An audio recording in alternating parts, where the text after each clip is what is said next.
extend to them the usual courtesies. I call the member for Cunningham. Yeah. Thank you, Mr Speaker, and congratulations on your election as Speaker. Your energy, your kindness and the tone you have set will help our parliament be dignified and respectful. I acknowledge the traditional owners of the land on which we meet, the Ngunnawal people, and also the lands of the Cunningham electorate, the Wadi Wadi people of the Dharawal Nation. Today is a significant day for the Illawarra. It is the day that the late Fred Moore would have turned 100. Fred was a fierce local unionist, activist, teacher, mentor, feminist, miner, musician, boxer, husband, father, grandfather and honorary elder of the Djuringus tribe. He cared about people, social justice and equality. A foundation member of the Illawarra Aboriginal Advancement League, Fred would be so proud that we are enacting the Uluru Statement from the Heart and moving quickly to create an Indigenous voice to Parliament. One of Fred's 5 daughters, Sue, who is here with us today, said to me when I was preparing this speech, "You have the right principles and sense of social justice. You can't go wrong with that." In paying tribute to Fred Moore, I gratefully acknowledge the work over many years of union members and leaders in the Illawarra.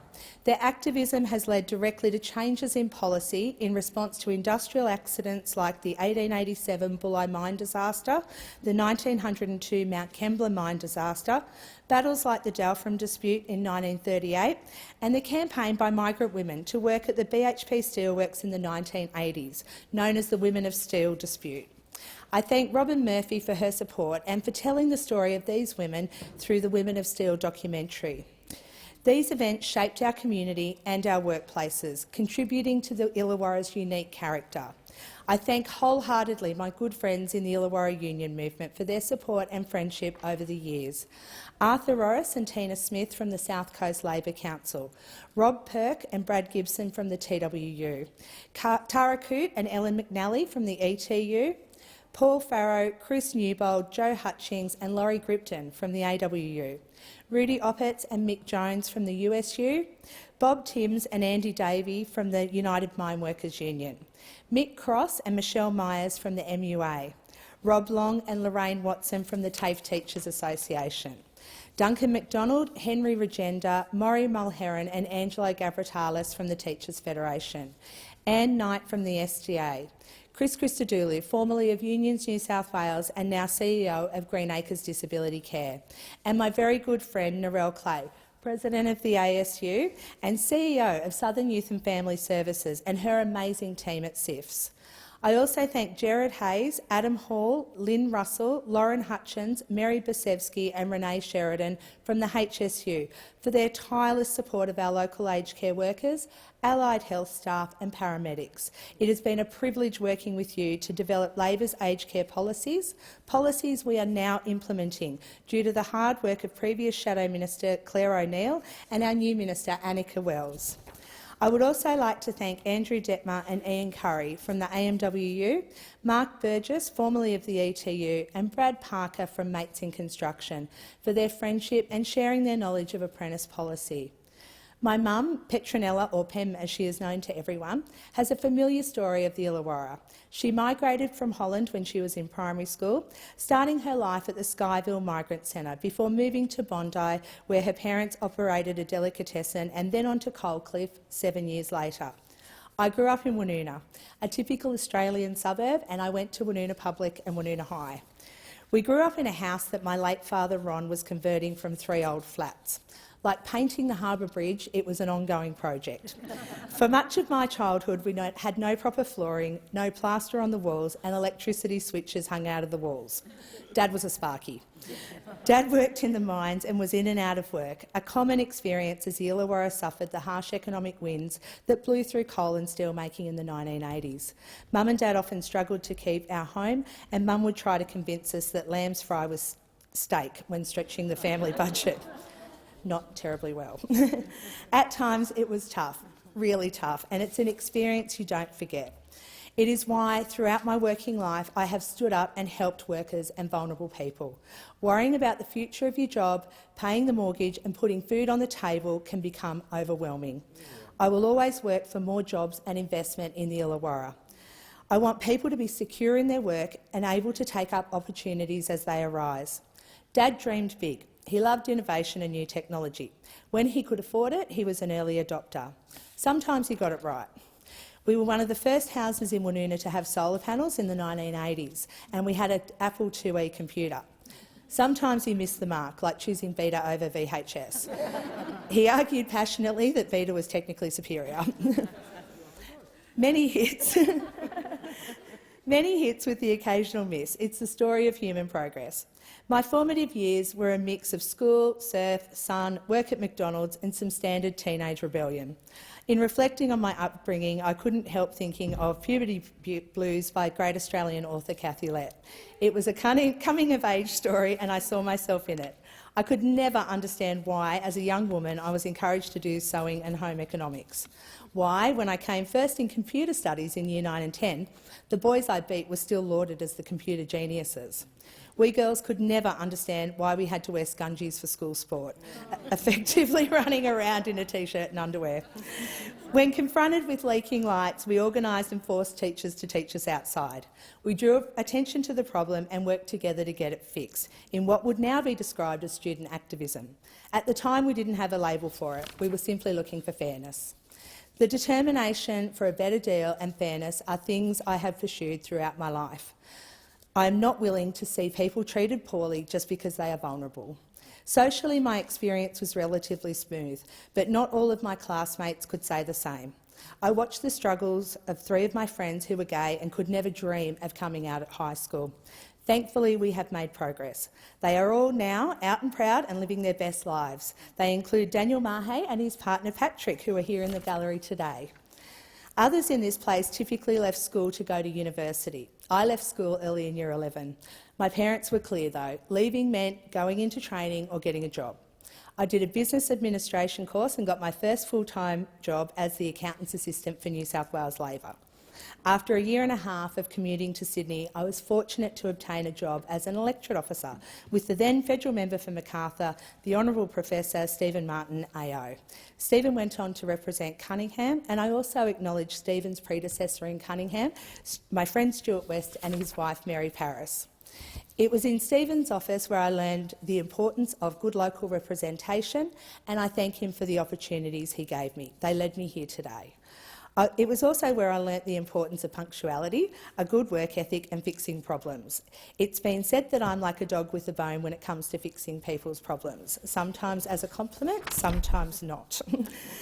It was that determination which equipped me for the role, being willing to advocate hard for people who needed help from government.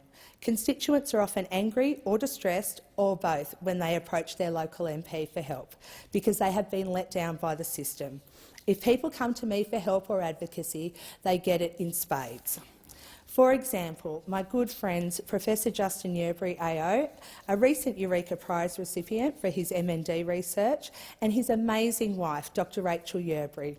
They fought so many exhausting battles to get access to decent services and support for Justin, who has motor neurone disease and is manually ventilated and in a wheelchair. Fights they should not have been forced to have. Or Susan, Mark and Sophie Wallace, who I met with their gorgeous Gracie, forceful advocates for a better deal for people with disability. It has been my privilege to advocate for you.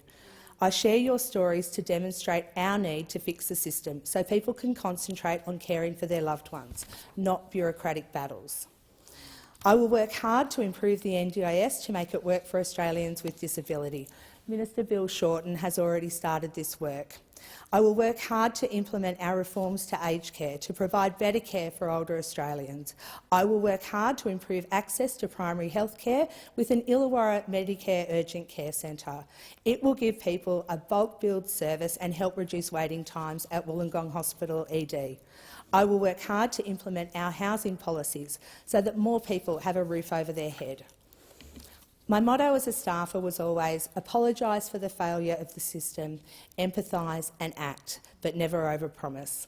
As my close friend Chris Lacey says, be a good human, know your stuff and get good stuff done. For the past 17 years, I worked for Sharon Bird in her electorate and ministerial offices. Sharon is one of the most phenomenal people I know. She cares about people, cares about her community and has a unique way of bringing people together. My approach will also be working to bring people together. I thank Sharon for her support, encouragement and for being one of my best mates. She hated it when I called her my boss. The opportunities she provided also led me here. I also thank my former colleague and mate of 30 years, Gino Mandarino. Gino is a strong supporter of women, pushing us to do better, aim higher and not take rubbish from people. Your friendship and support is valued and appreciated.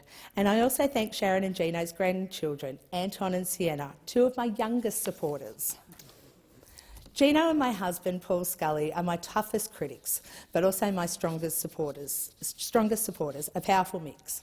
I have known Scully for 30 years. We grew up in Young Labor together and were great mates before falling in love in 2004 and marrying in Las Vegas in 2008. I'm sure I'm going to regret saying this, but Scully is one of the smartest, most caring and passionate people I know. He both infuriates me and inspires me, sometimes simultaneously. He is also my best mate and I am pleased we will work together with our community to help set up our region for the decades ahead. And now my very long list of thank yous. As Hillary Clinton said, it does take a village. Firstly, the people I have called on for support daily over the past year and shared adventures with prior to that. Catherine Conroy, loyal, fun, smart and one of my best mates. I am so very grateful for your advice and friendship.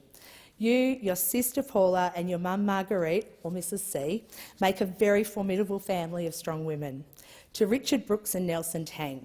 Nelson, like Madonna or Kylie, only needs one name, as everyone knows Nelson. I appreciate your very frank advice, particularly from Richard, who is never shy with his opinion. My two fiercest fashion critics, but also two great mates.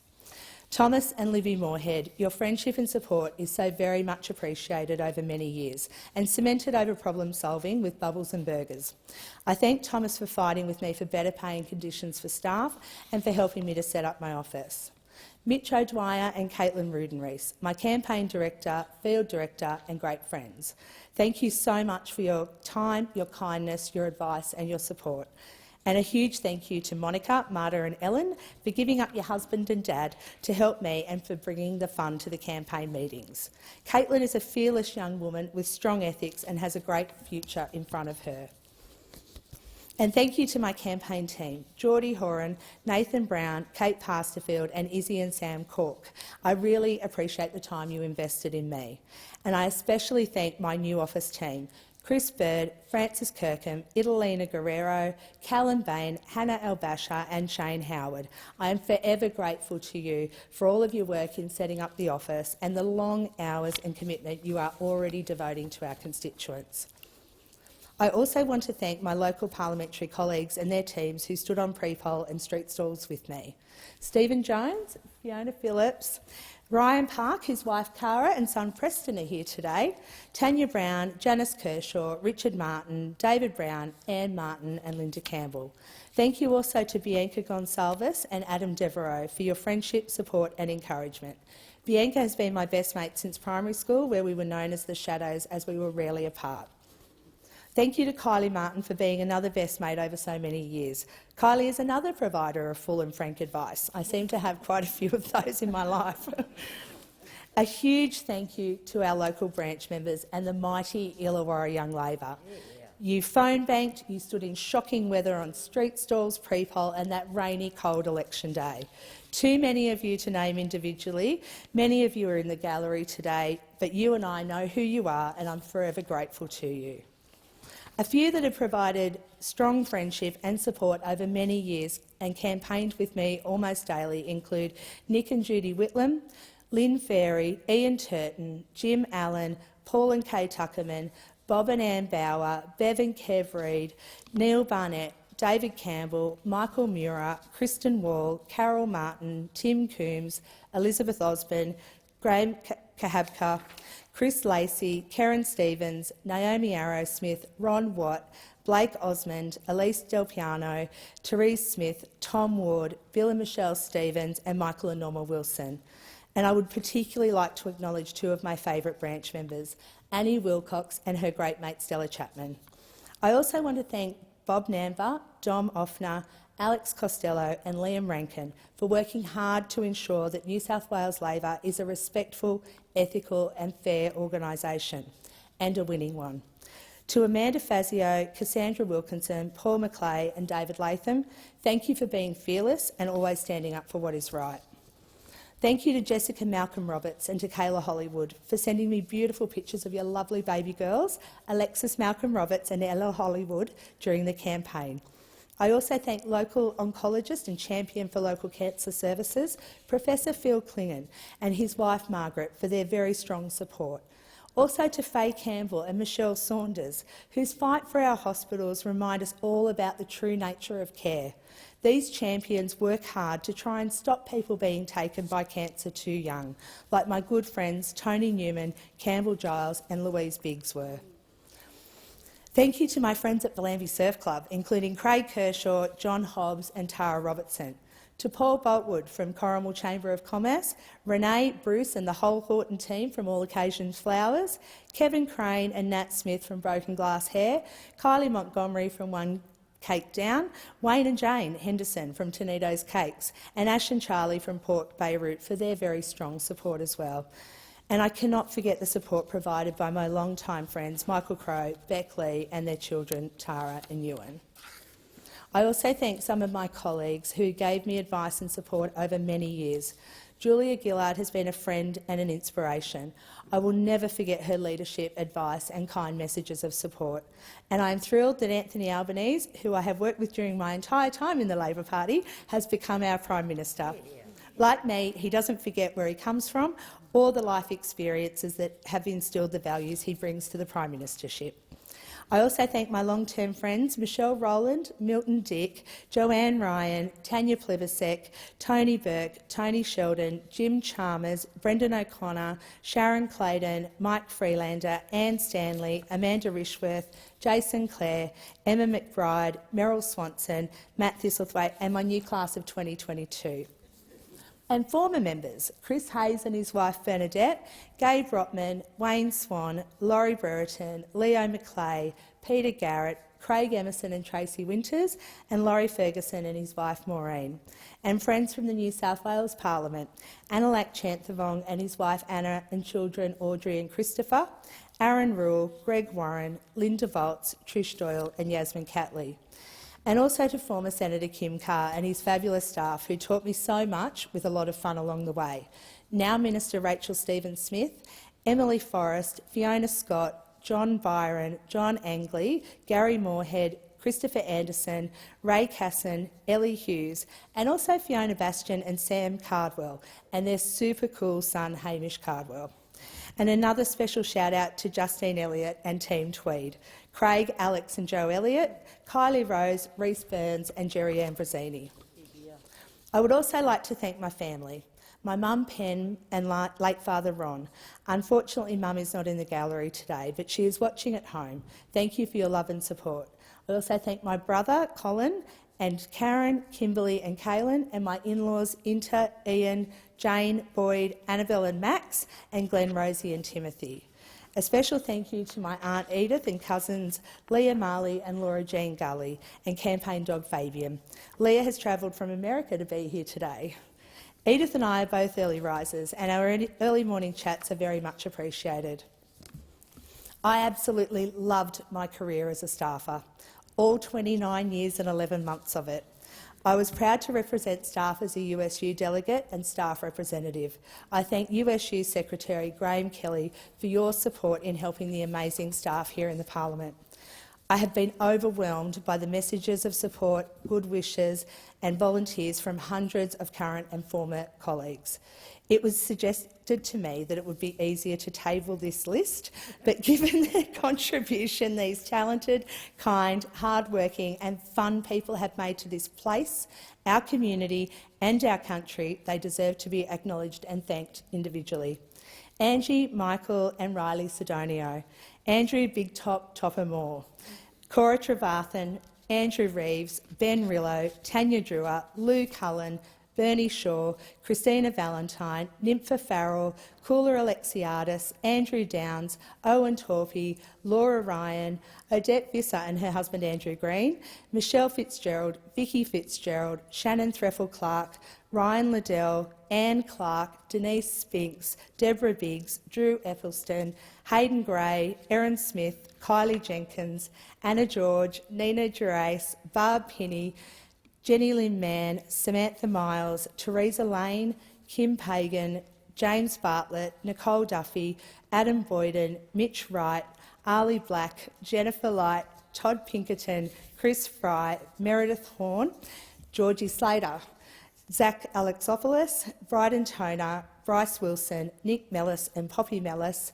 David Volts, Jane Shelton, Justin Lee, Vicky Meadows and Anthony Cawthorne, Gay Coughlin and Greg Sweeney, Simon Zulian, Rose Tracy, Jeff Singleton, Alex Sanchez, Phoebe Drake, Jared Delapina, Simon Tatz and Amanda Bresnan, Matt and Elsie Ryan, Jim Middleton, Darren Barnett, Lee Heaney, Katana Smith, Polo Gilbert-Wright, Ross Nielsen, Dave Britton, I'm nearly there, Jamie Snashall, Simon Banks, Chris and Anthony Brereton, Helen Nezarides, Kirsten Andrews, Brett Gale, Karina Flanagan, Sarah Michaels, Amber Setchels, Prue Myers, Sandra Webber, Dimity Paul, Trish Marinozzi, Chris Parkin, Darren Rudd, Janelle Rod Jordan and Cameron Rimmer, Mel and Nick Haskew, BJ Roberts, Dione Garcia and Donna Tetley, as well as Tate, Talia Rose and Baby Oliver, and Gail Morgan, Jason Smart and Amelia Cozzi. I was with Amelia's parents on the night she was born and have watched her grow into a gorgeous, smart and sassy young lady. Her mum and I are both terrified and excited to see what her future holds. We have come a long way since I started here in the 1990s. Staff are having their voices heard, particularly female staff. I am confident that under Prime Minister Albanese, Special Minister of State Don Farrell and the Prime Minister's Chief of Staff Tim Gartrell that this will continue to improve. For years I have advocated passionately to get outcomes for people. I care about people, I care about jobs, I care about our environment and I promise to work hard to keep goals for our community. I will never let the Illawarra be ignored.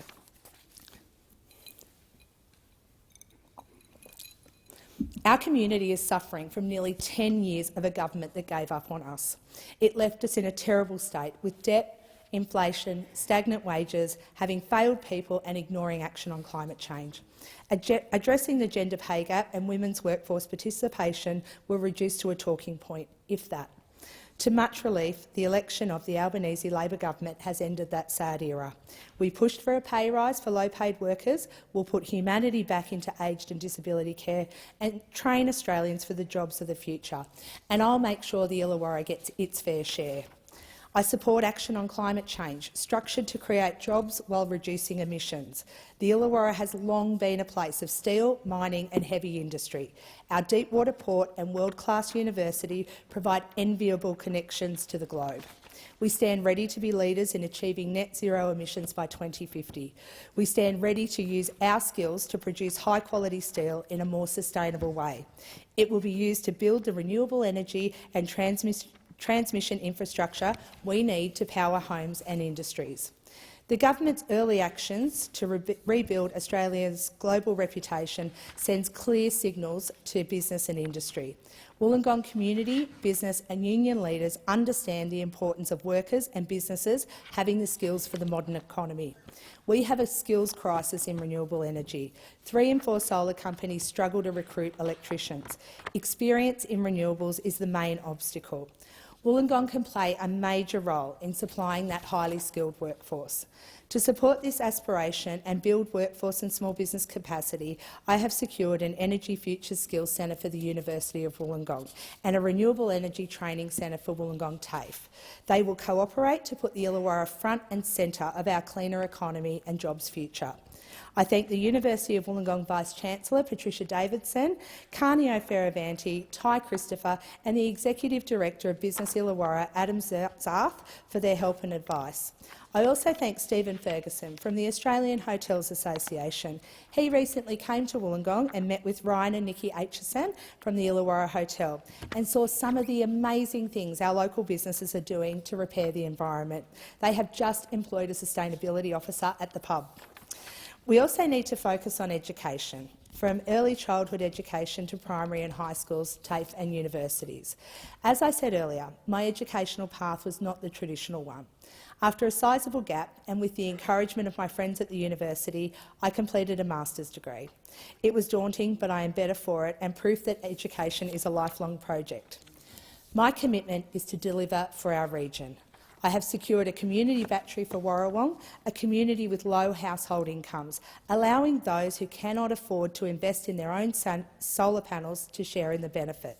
I have fought for our area to become one of 6 potential offshore wind generation zones, which can help make Wollongong a jobs powerhouse, providing opportunities and further investment. I thank Minister Chris Bowen and his team, including Andrew Garrett and Tom Sklazdian, who are setting a cracking pace to get our grid to 80% renewables by 2030. The Illawarra is innovative, tough and clever, and I am optimistic about what we will achieve. Combining renewable energy training centres, our manufacturing skills and offshore wind generation prepares our region to be a centre of energy and economic innovation, a place which attracts, trains and retains the brightest minds. I have often been asked why I wanted to enter Parliament. People thought, having worked here and seen some of the worst elements, I might be turned off. But it is for that very reason that I am here, because we can and should do better, much better. Australians don't expect us to agree all the time, but they do expect us to get on with the job of being decent people and achieving good outcomes. I do not shy away from my history as a staffer or from the things that made me the determined person I am today. Together we can provide better opportunities for workers and their families. We can do so in a way where economic and environmental sustainability are at the heart of our actions and in a way that makes sure people are not left behind. We can elevate our influence on the world stage. Wollongong has changed since I was born, but our community values endure like hardened steel. They are founded on the need to trust your mates in dangerous workplaces, to understand your neighbour who was born in a different part of the world, and to know that fairness should guide decision-making.